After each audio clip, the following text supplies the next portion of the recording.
जो गलत सूरत पढ़ के आया, बताए ना, इस पे फतवा लगेगा, इसको कहेंगे आप यहूदी। इमरान खान की तो आप छोटी छोटी बात पकड़ के बैठते हैं कि किसी तरह हम कोई फतवा झाड़ सकेंगे जी ये यहूदी है। हालांकि ये शर्म वाली बात है, उसने किसी गैर मुस्लिम को मुसलमान करके शादी की थी, इस बात पे फख्र होना चाहिए था, इस बात पे उसको अप्रिशिएट किया जाना चाहिए था कि उसने किसी को मुसलमान किया। आपको बताना चाहिए था उस औरत को कि हमारा मजहब कितना खूबसूरत मजहब है। आपने उसको इतना तंग किया कि उसको अपने बच्चे, अपना मियाँ यहाँ मुल्क छोड़ के जाना पड़ा। बच्चे उसके अपने बाप के बगैर रह रहे हैं क्योंकि आपने उसको अपनी असलियत दिखाई कि हम इतने गंदे लोग हैं। और उस एक बात पे आप उसको इस्तेमाल करके अपने सियासी फायदे के लिए उसको आज तक यहूदी कहते आ रहे हैं। ये हर चीज़ में ऐसे हैं। आप फ्रांस से ताल्लुकात बन रहे हैं, किसी को मजहब याद नहीं आ रहा। इसराइल से ताल्लुकात के लिए वफ्द भेजे जा रहे हैं, कोई नहीं जाग रहा। ये अमेंडमेंट हो रही है जी ट्रांसजेंडर पे, ट्रांसजेंडर के लिए हो रही है, फिर तो ठीक है ना, उनके राइट है, उनके भी राइट है। मगर अगर कोई बंदा कहे मुझे औरत बनना है, औरत के मुझे बंदा बनना है, तो ये तो नहीं ना, हमारा कल्चर तो नहीं ना ये है। तो आप उस पर भी कोई नहीं बोल रहा। इंडिया से आपको ताल्लुकात खोलने याद आ गए। इनका मसला ये है कि जब खान साहब रियासत मदीना की बात करते हैं इनको बड़ी आग लगती है, कहते हैं जी इस्लामी टच थी है। इनके सपोर्टर ऐसे हैं, आपने दुपट्टा नहीं लिया होगा तो क़यामत आ जाएगी, उनको लगेगा ये इतना बड़ा गुनाह किया हुआ इसने दुपट्टा नहीं लिया हुआ। उनके लिए जालसाजी, चोरी ये जुर्म ही नहीं है। उनकी बीबी सर पे दुपट्टा लपेट के पूरा मुल्क बेच के खा गई अपने रिश्तेदारों के साथ मिलके, मगर वो फाइन है, उस पर आराम से कह देते हैं जी चोरी की चिकारी की तो क्या लगा भी दिया हम पे। ये ऐसे लोग हैं जिनके लिए चोरी, जालसाजी, धोखा, ब्लैकमेलिंग, करप्शन ये बड़ी चीज़ें नहीं है। इनके लिए बड़ा मसला क्या है कि ओहो इनको औरतें सपोर्ट करने आ गई इनके जलसे पे, ये ठीक औरतें ही नहीं है और इसने तो दुपट्टा ही नहीं लिया हुआ था।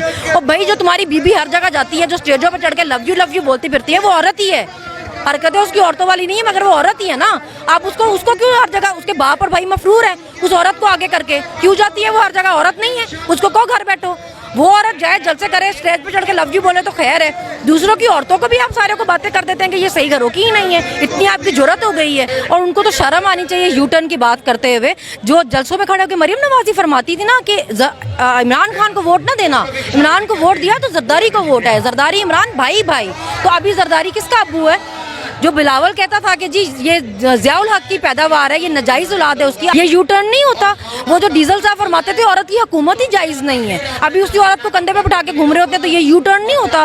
बीबी सुबह फरमा के जाती है कि जी बेंच फिक्सिंग हो रही है, दोपहर को उसी अदालत के आगे भीख मांगने पहुंच जाती है कि मुझे मेरा पासपोर्ट वापस कर दो, तो ये यू टर्न नहीं होता है। ये मतलब इनको सारे इनके हलाल यू टर्न है। जिसका पेट फाड़ना था इसके चाचे ने, उसके साथ बैठा हुआ गोद में जुड़ के जाके, तो वो यू टर्न नहीं हुआ। इनको अपने सारे यू टर्न भूल जाते हैं।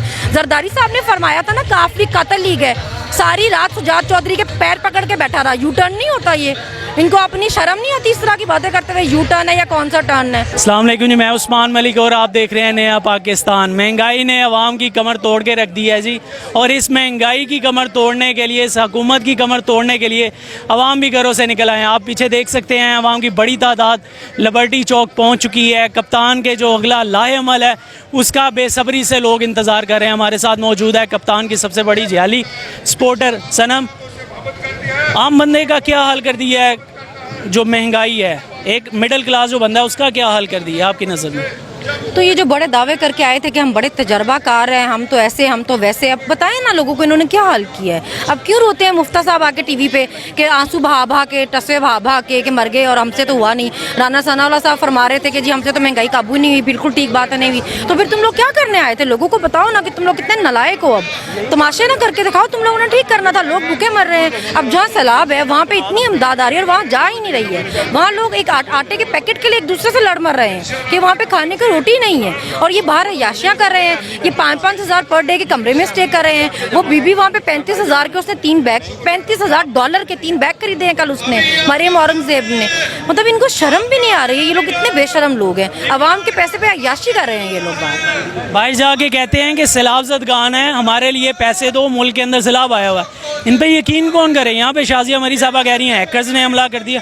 अब वो बच्चे हैं, उन्हें नहीं पता कि हैकर्स कौन है, हमला किसने किया। हैकर्स वो इसलिए कह रही थी क्योंकि इनको किसी ने 1 रुपया दिया ही नहीं होना। इन पे तो कोई एक आने का भी भरोसा नहीं करता, और इतना तो इनके दिल नहीं है कि ये अपने पास से निकाल के पैसे डाल देते उसमें। तो ये तो अपनी इज्जत बचाने के लिए उन्होंने कहा कि हैकर रही, हैक करके ले गया। वो तो हमें भी पता है इनको किसी ने 1 रुपया नहीं दिया होगा। शहबाज शरीफ बताए ना इसको लोगों ने कितने फंड में, इसके रिलीफ में कितने फंड रिलीफ में पैसे दिए हैं? किसी ने कोई पैसा नहीं दिया इनको, लोग भरोसा ही नहीं करते। हमने पिछले दिनों देखा है कि मरियम नवाज साहबा बड़ी बातें कह रही हैं जी, यू टर्न ले गया, माफ़ी मांग गया, आपने ज़रूर सुना होगा। तो इसके बारे में आप क्या कहना चाहेंगे? नहीं तो वो क्या चाहती थी, उनके बाप की तरह अदालत पे डंडे लेके चढ़ के वहाँ पे हमले कर देता। और उनको तो शर्म आनी चाहिए यू टर्न की बात करते हुए। जो जलसों में खड़े होकर मरियम नवाजी फरमाती थी ना कि इमरान खान को वोट ना देना, इमरान को वोट दिया तो जरदारी को वोट है, जरदारी इमरान भाई भाई। तो अभी जरदारी किसका अब्बू है? जो बिलावल कहता था कि जी ये ज़ियाउल हक की पैदावार है, ये नाजायज औलाद है उसकी, ये यू टर्न नहीं होता। वो जो डीजल साहब फरमाते थे औरत की हुकूमत ही जायज़ नहीं है, अभी उसकी औरत को कंधे पे बिठा के घूम रहे होते हैं, तो ये यू टर्न नहीं होता। बीबी सुबह फरमा के जाती है कि जी बेंच फिक्सिंग हो रही है, दोपहर को उसी अदालत के आगे भीख मांगने पहुंच जाती है कि मुझे मेरा पासपोर्ट वापस कर दो। तो ये यू टर्न नहीं होता है। ये मतलब इनको सारे इनके हलाल यू टर्न है। जिसका पेट फाड़ना था इसके चाचे ने, उसके साथ बैठा हुआ गोद में जुड़ के जाके, तो वो यू टर्न नहीं हुआ। इनको अपने सारे यू टर्न भूल जाते हैं। जरदारी साहब ने फरमाया था ना काफी कत्ल लीग है, सारी रात सुजात चौधरी के पैर पकड़ के बैठा रहा। यू टर्न नहीं होता ये। इनको अपनी शर्म नहीं आती इस तरह की बातें करते हुए? यू टर्न है या कौन सा टर्न है? सनम खान साहब की बात पे तो बड़ा गम और गुस्से का इजहार किया जाता है, लेकिन अब जब बिलावल की स्टेटमेंट आती है तो हमें वहाँ से गम और गुस्से की स्टेटमेंट नहीं सुनने को मिल रही। क्या वजह? शर्म वाली बात है कि आपके मुल्क में अगर आपको कोई बात कर दे, आपको कोई आप पे कोई आपको क्रिटिसाइज कर दे, आप मरने वाले हो जाते हैं, आप धमकियां लगाने लग पड़ते हैं, आपको गम और गुस्से आ जाते हैं, आपको लगता है आपको कोई बात नहीं कर सकता। अगला वो बेवकूफ़ इंसान बाहर बैठ के आपके बारे में इज्जत अफजाई करवा रहा है आपकी, कि आप किसी की चाकरी करते थे, वो आपको कंट्रोल करता था। इनकी भी मुझे समझ नहीं आती। जब वो हुकूमत में था तो ये कहते थे वो सिलेक्टेड है, उसको लेकर आए हैं, वो डमी है, वो कठपुतली है। ये बिलावल साहब भी फरमाते थे कि वो कठपुतली हैं, और अब वो बाहर जाके फरमा रहा है कि ये सबको कंट्रोल करता था, ISI भी इसकी नौकर थी। और वो जो यहाँ बैठे हुए हैं सिलेक्टिव गुस्से वाले, उनको ना शर्म आ रही है, उनको ना गुस्सा आ रहा है। सारी दुनिया में बेइज्जती हो रही है, इज्जत अफजाई हो रही है, वो तमाशा देख रहे हैं। ये हालात जा किस तरफ रहे हैं? कल को खुदा न खास्ता, जैसे IMF भी कहता है मुल्क तेजी से डिफॉल्ट की तरफ जा रहा है, खुदा न खास्ता अगर हो जाता है, जिम्मेदारी किसके सर पे होगी? देखिए ना, आप जब आए थे तो 18 अरब रुपया था खजाने में, अभी 8 अरब है कि 7 अरब है। हाँ, तो वो अब आप जब ऐसे नालायकों और चोरों को पकड़ा देंगे, ये तो सबको पता था ना कि वो हुकूमत वो इसलिए तो नहीं ले रहे कि उनको लोगों की फिक्र थी। उनके अपने कितने बंदे टीवी पे बैठ के मान चुके हैं कि हमने अपने केस माफ़ करवाने थे, अगर हम अपने केस ना माफ़ करवाते तो ये हमें छोड़ता ना। वो अपने लिए आए थे, जब वो आए हैं आवाम के लिए नहीं थे, तो उनको क्या लगे कि कोई मर गया या महंगाई हो गई या हालात ख़राब हो गए। अब कोई प्रेस कॉन्फ्रेंस नहीं हो रही, ना मार्केट रेट पे, ना डॉलर पे, ना लोग जलील होते फिर रहे हैं उस पर। अभी सब ठीक चल रहा है इनके मुताबिक। बेशर्म तकरीर वो थी जिसका असर, और आज तक लोग उसकी तारीफें करते रहे कि ये थूक वाली तकरीर गई है, कोई मुआवजा बंदा है इसका? अरे वो भी गई है, और ये जो गलत सूरत पढ़ के आया, बताए ना, इस पे फतवा लगेगा, इसको कहेंगे आप यहूदी। इमरान खान की तो आप छोटी छोटी बात पकड़ के बैठते हैं कि किसी तरह हम कोई फतवा झाड़ सकेंगे जी ये यहूदी है।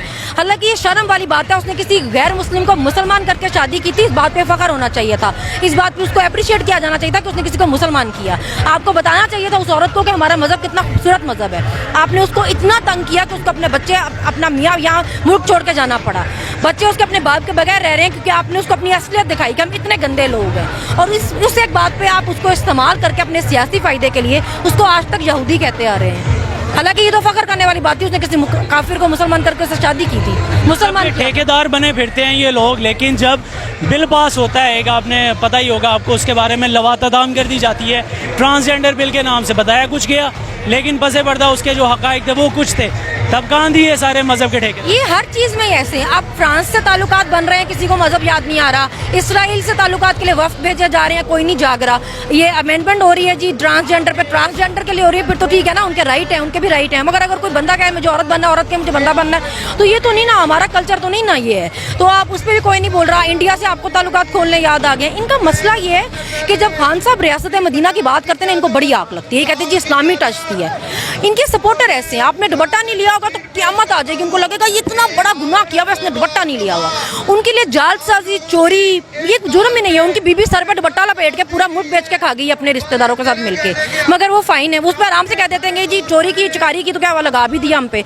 ये ऐसे लोग हैं जिनके लिए चोरी, जालसाजी, धोखा, ब्लैकमेलिंग, करप्शन ये बड़ी चीज़ें नहीं है। इनके लिए बड़ा मसला क्या है कि ओहो इनको औरतें सपोर्ट करने आ गई इनके जलसे पे, ये ठीक औरतें ही नहीं है, और इसने तो दुपट्टा ही नहीं लिया हुआ था। और भाई जो तुम्हारी बीबी हर जगह जाती है, जो स्टेजों पर चढ़ के लव यू बोलती फिरती है, वो औरत ही है। हरकतें उसकी औरतों वाली नहीं है, मगर वो औरत ही है ना। आप उसको क्यों हर जगह, उसके बाप और भाई मफरूर है, उस औरत को आगे करके क्यों जाती है? वो हर जगह औरत नहीं है, उसको कहो घर बैठो। वो औरत जाए, जलसे करे, स्टेज पे चढ़ के लव यू बोले तो खैर है, दूसरों की औरतों को भी आप सारे को बातें कर देते हैं कि ये सही घरों की ही नहीं है। इतनी आपकी जरूरत हो गई है। खान साहब ने इनको बहुत ढील दी है। पहले ये नैब के ऊपर तरामीम करते हैं, जब केस अपने आप ख़त्म हो जाता है, भाई निकल के कहते हैं हम सुरखरू हो गए। कैसी मुनाफकत है? ऐसी बात है कि वो औरत ने कल $35,000 के 3 बैग मंगाए हैं। उसका बेटा 27 लाख की शॉल लेके घूमता है, ठीक है, बड़े बड़े घरों में रहती है, और अदालत में वो कह रही थी ये जदादे मुझे तो नहीं ना पता कैसे बनी है, मुझे पता नहीं, उसके फायदे अयाशियाँ मैं ही उठा रही हूँ, मेरे बच्चे अयाशियाँ कर रहे हैं, मगर मुझे क्या पता मेरे पास कहाँ से आ गई, तो मैं जिम्मेदार तो नहीं ना हुई। मतलब ये कौन सा कानून है?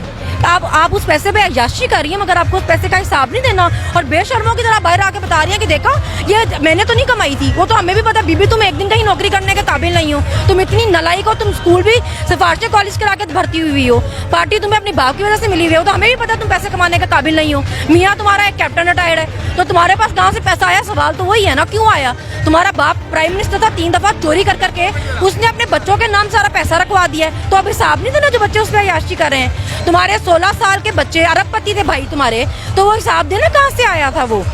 फिर आप हरास करने निकल पड़ते हैं औरतों और बच्चियों को। एक 12 साल की बच्ची के पीछे पड़े हुए हैं ये सोशल मीडिया पर।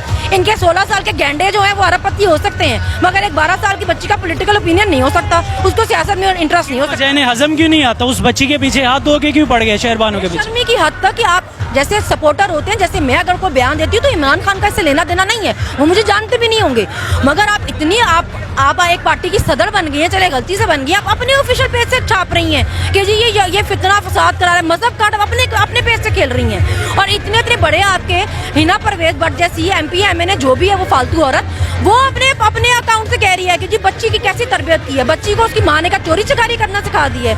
आपका मतलब है चोर को चोर ना कहो, लेकिन बच्ची सियासत में बात ना करे। वो क्यों? उसका राइट है, हर बच्चे का, हर इंसान का राइट है, वो अगर पॉलिटिक्स में इंटरेस्ट लेता है तो आप कौन है रोकने वाले? आपने लिखवाई हुई है कि हमारे नाम पे है, सारी चोरियां भी हमने करनी है और सियासत भी सिर्फ हम करेंगे। और एक 12 साल की बच्ची, मगर ये इतने गिरे हुए लोग हैं, अगर ये 10 महीने की बच्ची को जेल में रखवा सकते हैं सिर्फ इसलिए कि इन्होंने बदला लेना था। ये आधी रातों को लोगों के बेडरूमों में लोग घुसा सकते हैं। किसी भी गैरतमंद को ना, जिसमें जरा सी भी गैरत हो, आप उसको बताएं ना कि आधी रातों को किस तरह कमरे में घुसने, वो कहेगा गलत काम किया था। मगर वो इतनी गिरी हुई औरत है कि जिसने ये काम करवाया उसको कह रही थी ये हमारा हीरो है, तो आप उस औरत से क्या उम्मीद करते हैं? वो यही करेगी। शुक्रिया आपके वक्त का। जो अवाम है वो यहाँ पर मौजूद है, खान साहब के अगले लाए अमल का यहाँ पे बेसब्री से इंतज़ार किया जा रहा है। आप देख रहे थे नया पाकिस्तान और मैं उस्मान मलिक।